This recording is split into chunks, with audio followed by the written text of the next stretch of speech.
में सबसे तेज जन की आवाज न्यूज में आपका स्वागत है। नमस्कार, आप देख रहे हैं जन की आवाज न्यूज। मैं हूं राजदीप गोस्वामी। आखिरकार धारा 370 बहाल करने की मांग क्यों कर रहे हैं शंकराचार्य? दोस्तों, आपको बता दें, शंकराचार्य अवधूतेश्वरानंद जी ने सुसनेर के सलरिया गांव में एक बड़ा बयान देते हुए कहा है कि धारा 370 फिर बहाल कर देना चाहिए।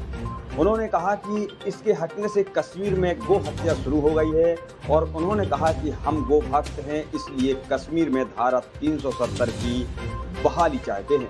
हालांकि उनके कहने का मतलब था कि अगर धारा 370 हटाई गई थी तो गौ माता की रक्षा वाला कानून लागू रहना चाहिए था। जम्मू कश्मीर में धारा 370 के अंतर्गत रणवीर दंड संहिता भी लागू थी। इसमें गो हत्या करने, गो मांस खाने और उसका व्यापार करने पर मृत्यु दंड का प्रावधान था। शंकराचार्य ने कहा कि जब से धारा 370 हटाई है वहां गो हत्या होने लगी है। धारा 370 में हमारे पक्ष में जो बातें थी उनको बरकरार रखना चाहिए था, हटाना नहीं चाहिए था। उल्लेखनीय है कि जम्मू कश्मीर विधानसभा में पिछले 3 दिनों से धारा 370 पर बवाल मचा हुआ है। 2 दिन से विधानसभा में विधायकों के बीच हाथापाई हो रही है। पीएम मोदी, गृह मंत्री अमित शाह ने साफ कर दिया है कि राज्य में धारा 370 बहाल नहीं होगी। देखते रहिए जन की आवाज न्यूज राजदीप गोस्वामी के साथ। नमस्कार। उसी से सत्ता हाथ में आती है, उसी से हमारे सब काम बनते हैं और हिंदू जो है इस मामले में मूर्ख हो गया है। तो मूर्खों को तो मूर्खता का फल भोगना। कश्मीर में धारा 370 को पुनः बहाल करने का प्रयास किया जा रहा है। देखो, हम तो गौ भक्त हैं, हम गौ भक्ति के कारण चाहते हैं कि 370 बहाल हो जाए। सच बता दें क्यों? क्योंकि जब धारा 370 लागू थी तो धारा 370 के अंदर रणवीर दंड संहिता लागू थी। रणवीर दंड संहिता कभी नाम सुने हो? नहीं सुने हो। धारा 370 सुने हो, वही सुनाया गया। धारा 370 के अंदर रणवीर दंड संहिता कश्मीर में लागू थी और उसमें गौ हत्या करना, गौ हत्या करने के लिए प्रेरित करना, गौ मांस रखना, गौ मांस खाने के लिए व्यापार करना, इन सबको मृत्युदंड तक की सजा थी। कश्मीर में गाय हत्या नहीं हो सकती थी जब तक धारा 370 लागू थी और जब से धारा 370 हटी है वहां पे खुलेआम गौ हत्या होने लग गई है। रोज वहां पे परेशानी हो रही है। ये क्यों किया आपने? आपको धारा 370 हटानी थी तो देख के तो हटाना चाहिए था कि इसमें हमारा गाय माता भी आ रही है। आपने उसको हटा दिया। तो राजनीतिक दृष्टि की बात अलग है, लेकिन जब इस तरह से हटा दी जाती है कि उसमें हमारे पक्ष में जो बातें थी उनको बरकरार रखते हुए हटाना चाहिए था, तो ये ध्यान नहीं दिया गया। हमको लगता है कि वहाँ के मुसलमानों को ब्राइट दी गई कि साहब हम आपके लिए ये खोल देंगे, आप हम इसको मान लो। तो ये सब नहीं है। अगर हटाना है तो ऐसे हटाओ कि उससे हमारी माँ को चोट ना लगे। तो आपने कश्मीर में धारा 370 हटाई, उससे गौ हत्या वहाँ पर जायज हो गई। आज वहाँ पर जायज है, कोई दंड नहीं है, मतलब 1 रुपया भी दंड नहीं है। तो ऐसी परिस्थिति में हम गौ भक्तों को तो दुखी हो रहा है। हम तो चाहते हैं कि फिर से आ जाए। राजनीतिक मामला जो हो, कम से कम गाय तो बचेगी, उसको तो मारा नहीं जाएगा। जैसा आपने बताया, पुराना जो संस्कृति थी बहुत ज़्यादा पुत्र भाव, वो ऐसे क्या जैसे राजा दशरथ के 4 रानियाँ थी, तो ऐसे हिंदू समाज में भी वही भी संस्कृति लाना चाहते हैं। अरे भाई, सवाल ये है कि आज भी जो वो संस्कृति आने से खराबी क्या है? उस संस्कृति में खराबी क्या है ये बताओ। राजा दशरथ की अगर कई पत्नियां थी, उन पत्नियों को दिक्कत क्या है? उन पत्नियों की सुनी जाती थी ना। बेटे को वन भेजने को कहा तभी भेज दिया ना, तो राज कर रही थी। खराबी क्या है? जिसके पास जितनी सामर्थ्य हो उतनी संपत्ति और उतना व्यवहार रखने का उसको अधिकार, तो जितने की रक्षा कर सके। जैसे हमारे पास 10 प्लाट हो जाएं, अगर हम 10 प्लाट की रक्षा करने की सामर्थ्य रखते हैं तो 10 प्लाट खरीद सकते हैं, 10 फ्लैट खरीद सकते हैं। तो बहुसंख्यक के हिसाब से फिर हिंदुस्तान को हिंदू राष्ट्र हो जाना चाहिए। भाई, हिंदू राष्ट्र ना हो, लेकिन बहुसंख्यक जो है, हम कहते हैं आप रहने दो, जो राष्ट्र है आपका राष्ट्र तो हिंदू राष्ट्र ही है। ये जो धारणा फैला दी गई है ना कि हमारा जो संविधान है वो धर्मनिरपेक्ष है, बिल्कुल गलत है। जब ये बात हमने बार सुनी तो हमने संविधान का अध्ययन किया। संविधान का अध्ययन करके हमने पाया कि हमारा संविधान धर्मनिरपेक्ष नहीं है।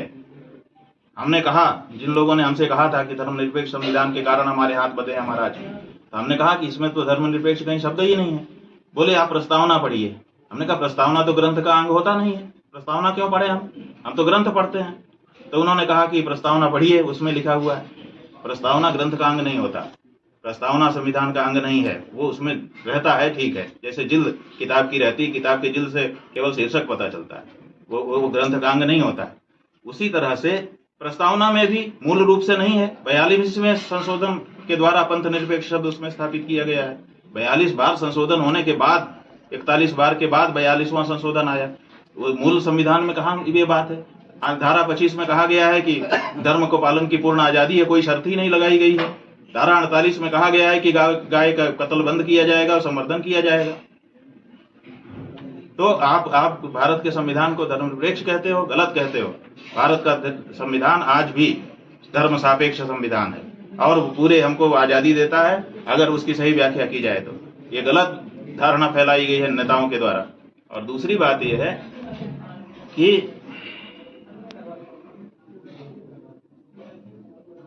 भारत का जो हिंदू राष्ट्र की बात आप कर रहे हैं, ये हिंदू राष्ट्र तो है ही है, क्योंकि हमने बता दिया संविधान में सब हिंदू की बात की गई है। आप देखिए भारत की सरकार 78 साल से बनी है, प्रदेशों की भी सरकारें बनी हैं, अभी तक किसी मस्जिद का अधिग्रहण भारत की सरकार ने किया।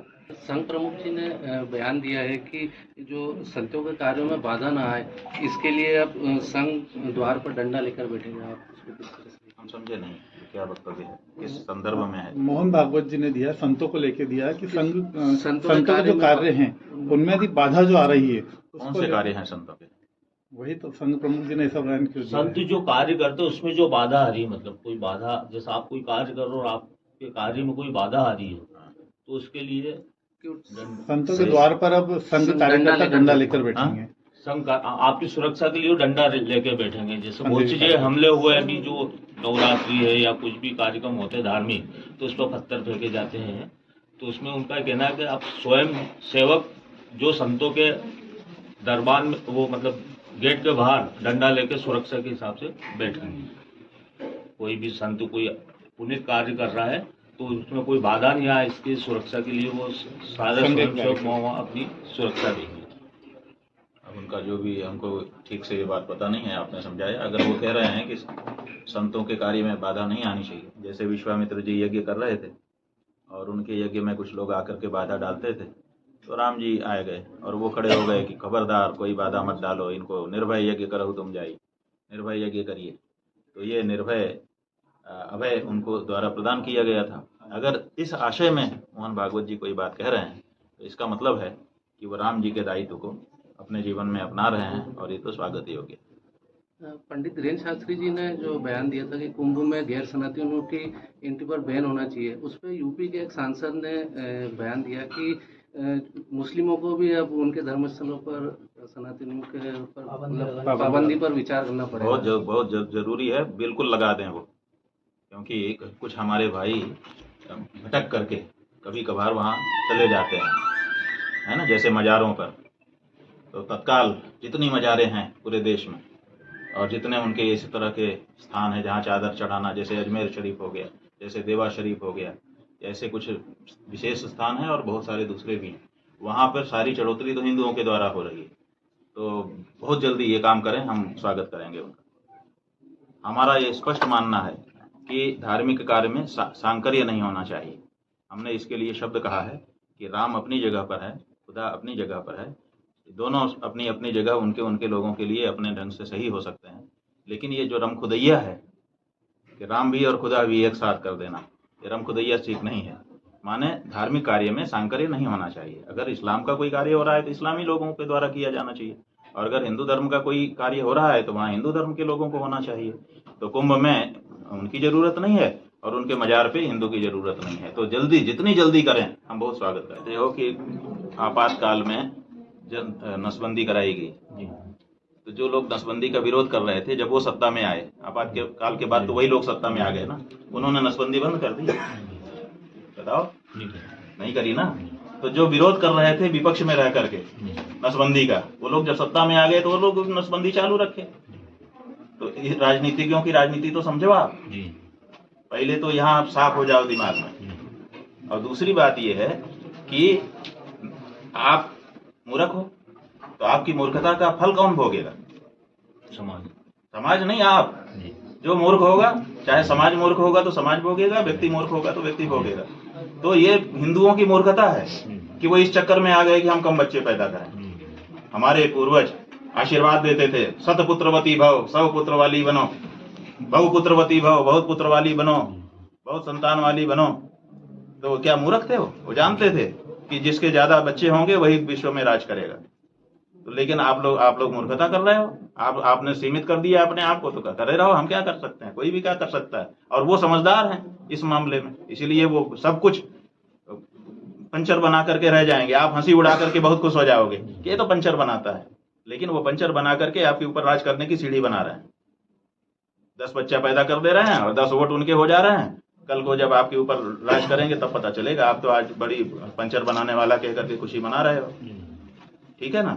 वो बुद्धिमान है, वो समझ रहे हैं कि लोकतंत्र में एक एक वोट की कीमत होती है, उसी से सत्ता हाथ में आती है, उसी से हमारे सब काम बनते हैं। और हिंदू जो है इस मामले में मूर्ख हो गया है। तो मूर्खों को तो मूर्खता का फल भोगना। ऐसा एफिडेविट देते तो चुनाव आयोग निरस्त करता, या तो एक्सेप्ट करता। एक्सेप्ट करता तो एक हिंदू पार्टी अपने को मिल जाती, निरस्त करता तो कोर्ट में जाते, सड़क पे लड़ाई लड़ते कि साहब हम हिंदू हैं और हम सच बोल करके कह रहे हैं कि हमको हिंदू पार्टी बनाइए। क्यों नहीं बनाया जा रहा है? हमारी ऐसी क्यों मजबूर किया जा रहा है कि हम धर्मनिरपेक्षता लिखे, जो कि हम है नहीं। हम हिंदू हैं, हिंदू हित के लिए काम करना चाहते हैं। कोई है पार्टी? 2600 पार्टियां पंजीकृत हैं, 2600 प्लस। एक पार्टी ने अभी तक शपथ पत्र नहीं दिया कि हम हिंदू पार्टी के रूप में पंजीकृत होना चाहते हैं। आप किसको हिंदू पार्टी कहते हो मेरे बंधु? ये सब धोखा है। कोई हिंदू पार्टी नहीं है और कोई नेता हिंदू नहीं है। अगर हिंदू होता सच्चा, देखो मजबूर जब तक हम हैं, हमारे हाथ में ताकत नहीं है, तब तक की बात सब क्षमा है। लेकिन हमको ताकत हो और उसके बाद भी हमको हत्या होने दे, हिंदू हैं। मैं प्रधानमंत्री बन गया, मैं राष्ट्रपति बन गया, उसके बाद भी ये गोपाल महाराज को आप बना दोगे राष्ट्रपति प्रधानमंत्री, क्या पहले दिन ये पहला काम नहीं करेंगे? क्यों? क्योंकि हिंदू है, इनका खून हिंदू है। कोई भी हिंदू अपने कलम से कत्ल खाने को, जिसमें गाय को काटा जाता है, बढ़ावा नहीं देगा, सब्सिडी नहीं देगा, ये नहीं देगा। ये सब हो रहा है, चंदा ले रहे हैं। कौन हिंदू है बताओ? इसलिए बहुत बड़े धोखे में हो तुम। ये मानते हो कि एक पार्टी हिंदू नहीं थी, एक पार्टी हिंदू है। कोई पार्टी हिंदू अभी तक आई नहीं, अब लाना है।